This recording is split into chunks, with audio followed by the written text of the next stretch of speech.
it's Melinda with Boss Mayor Shearing coming to you yet again, very early, in the U-Haul. Just having one of those mornings where I feel like a post turtle. I have no idea how I got here. And I'm just not sure how I got here.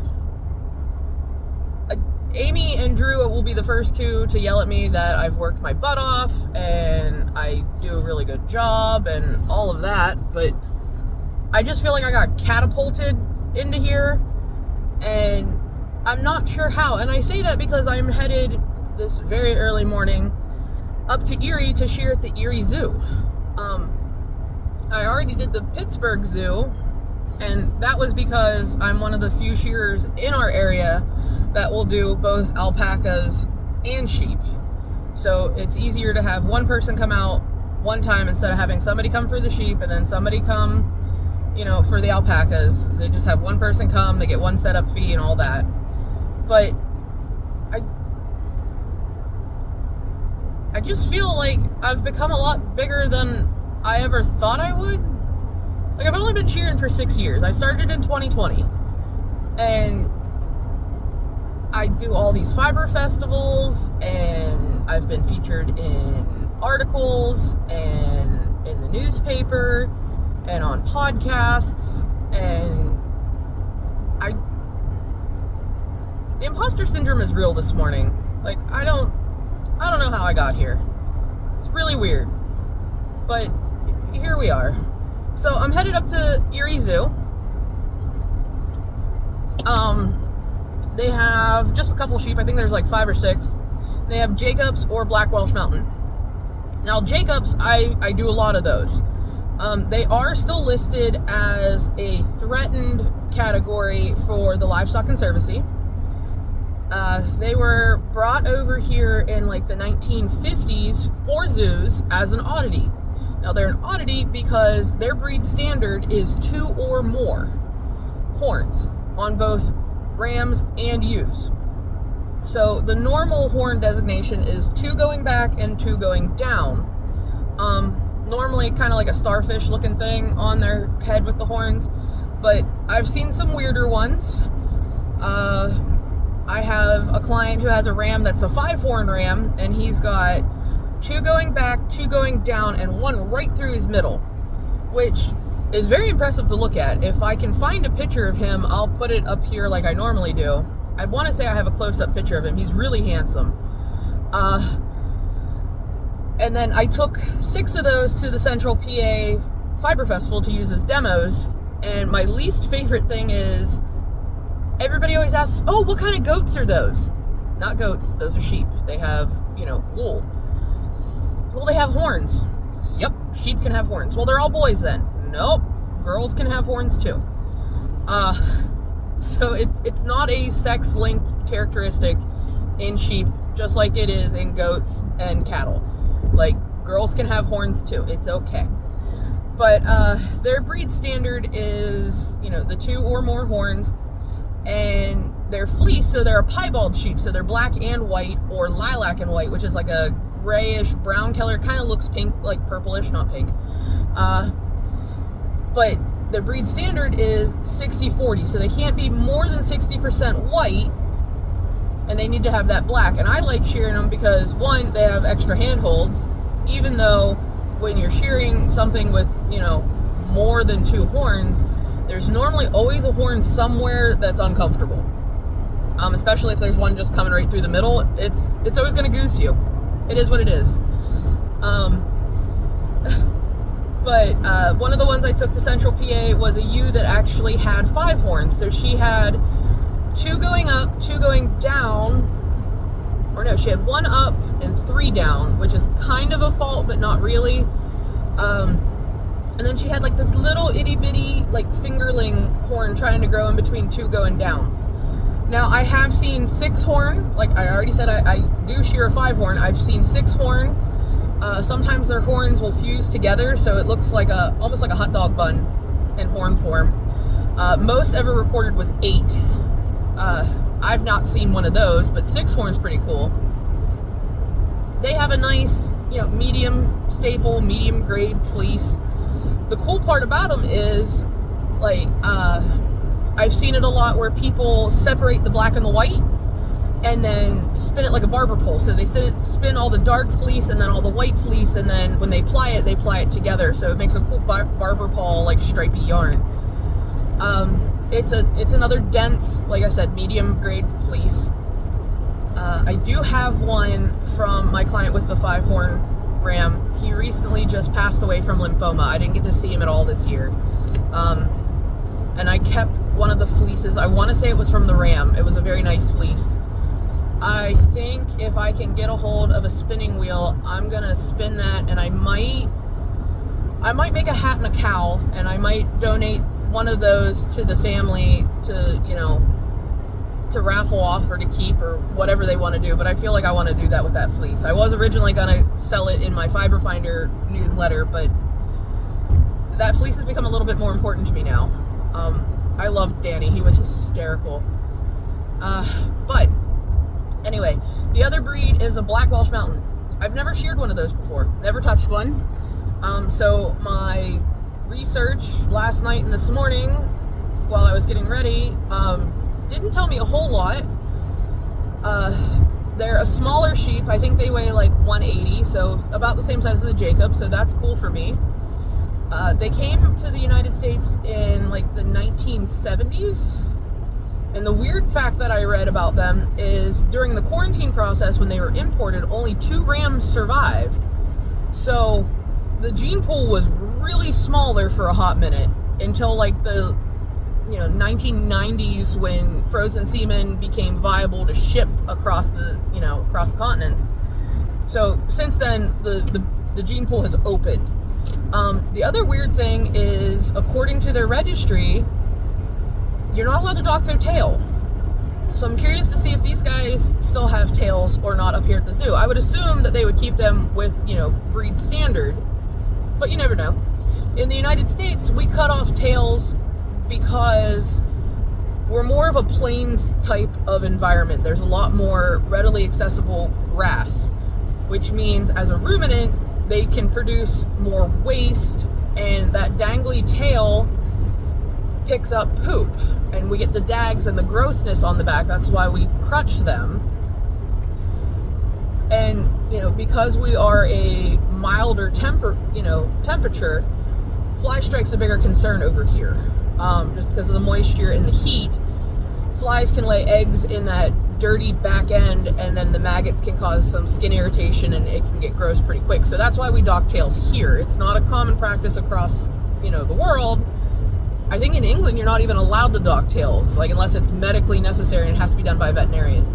Here, when lambs are born, we just throw some castrating bands on it or lidocaine bands and take the tail off. I'm not a big fan of tails because they're always really gross, but that's really my only reason why I don't like tails, is they're always really gross.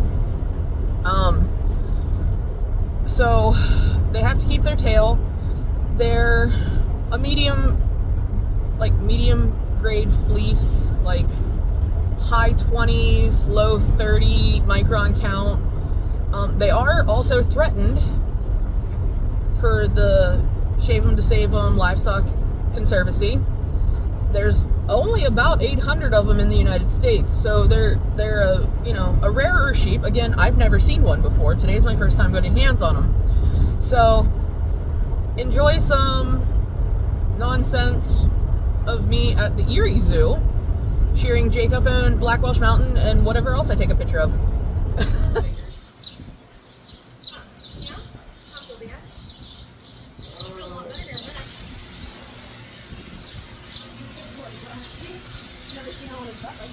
I'm gonna run up and do it because I got an interview, but I'll be back. Okay. And then I will start something. All right. Thank you guys.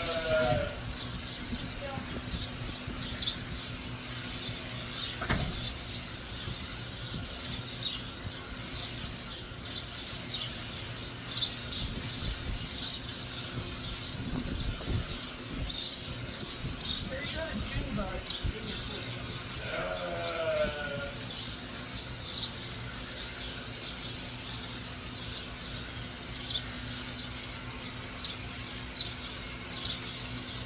So much better, buddy.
alright, Papa. I know it. He's like, I'm on my tail. I know. He's like hates being separated from the girls. If I wouldn't have done you first, though, it would have been a whole different story, bud.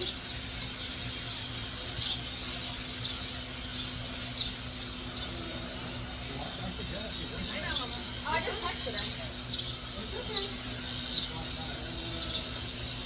Yeah, it's not too bad. I know she's in the middle of a lot of stuff today, too, so I'll let her respond when she gets. She might not be worried about it right now, either. She might want to look at it later.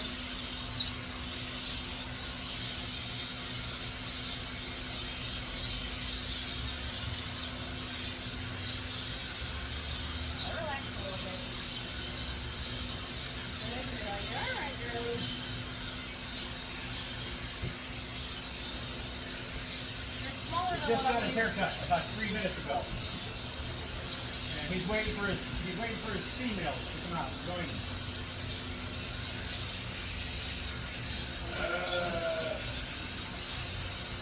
This one's red. Was she red? Is she red? No, not here. I don't think before here either. That belly is awful big. Yeah. I'm expecting that you'll come fix me. It really is big, girlie. I don't know when they had their last exam. I think it was recently. Nope, you're okay.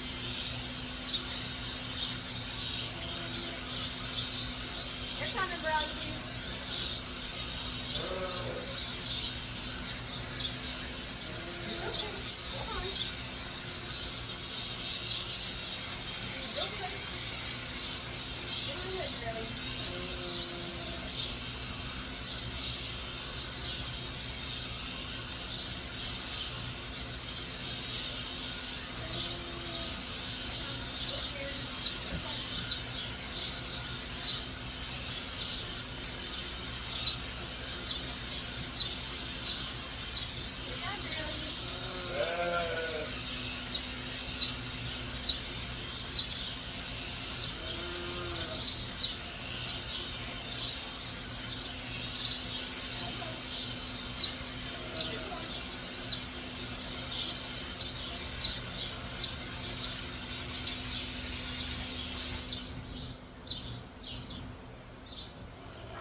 Here they come, Bronchi. You're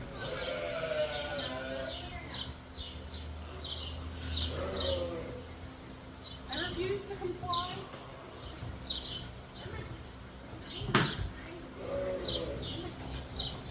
I know, honey. I love it. It's awful. Here. I know. You go.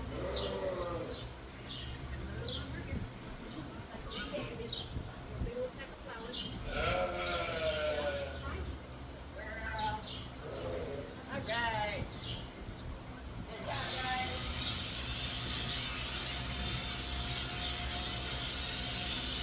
Grumpy big rubbing. My goodness.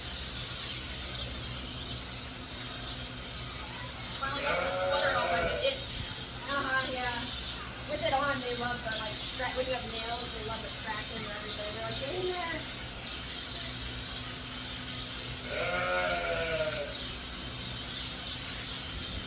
That's a nice skin down there, girl. A little bit of skirt. Not horrible.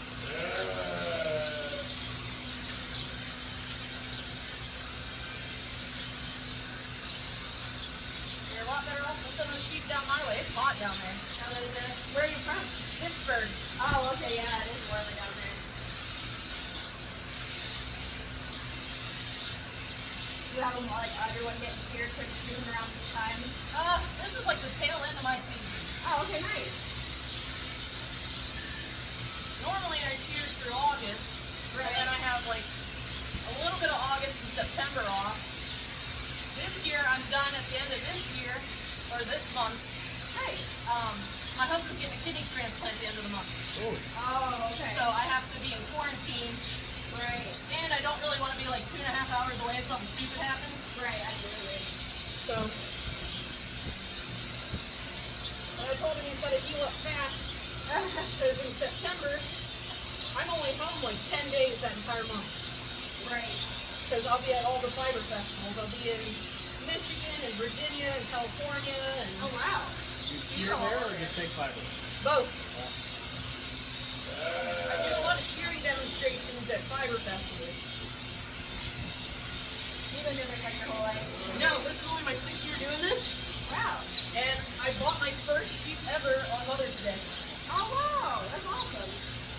So the joke is I did it backwards. Right. I learned how to shear, and then I kind of learned how to knit. And then I learned how to spin. Hey, you can do whatever order you want, I guess. I just did it backwards. It's okay. A friend that got me into this as an author, she writes magazines and stuff. Right. And there's one called Wild Fibers. It's an international magazine. And after she write an article, she said, I think I'm going to do it on you. And I'm like, well, wait a minute, what? Oh wow, that's awesome. She goes, you did this all backwards. Yeah. And I'm like, did I? Yeah, you do it your way. I'm like, this is your fault. You're the one who got me into this nonsense.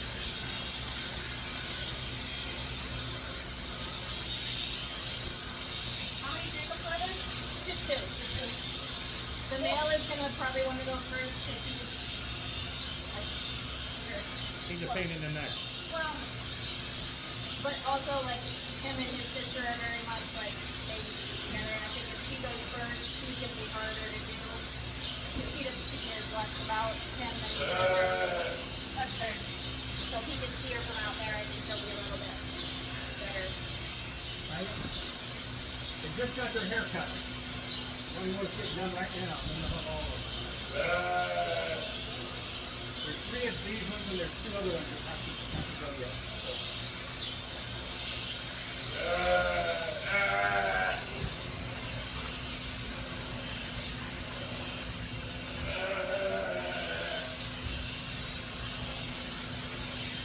At least makes me giggle with all the freckles underneath. I always forget that he has all those on his face.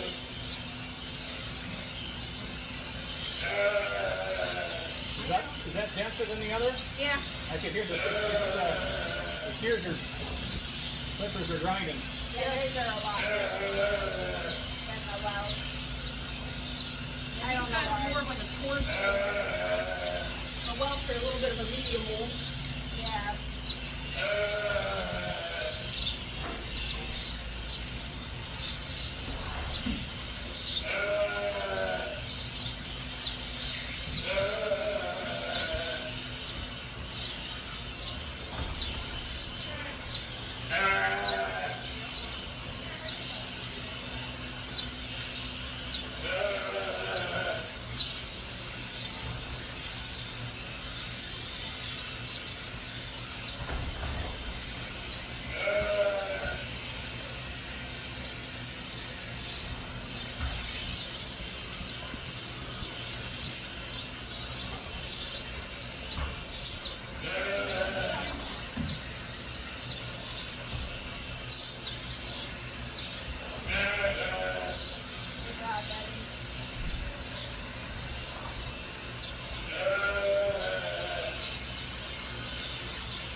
Yeah, I still hate this.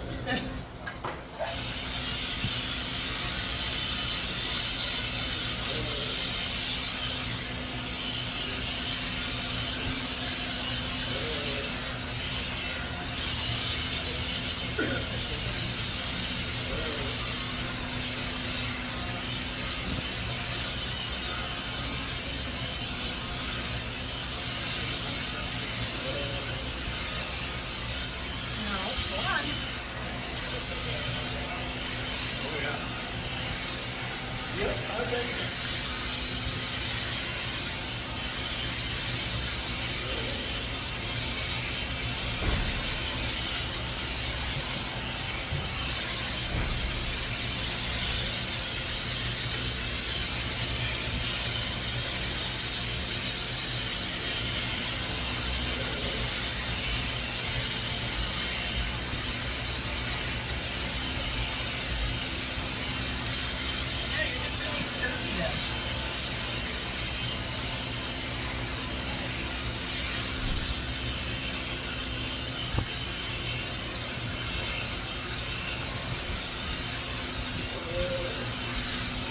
He's not up here freaking out. He's like, I'm not doing that again. That was horrible. That one goes nowhere Yeah, near humbled that. a little bit. Good luck getting them in tonight, right?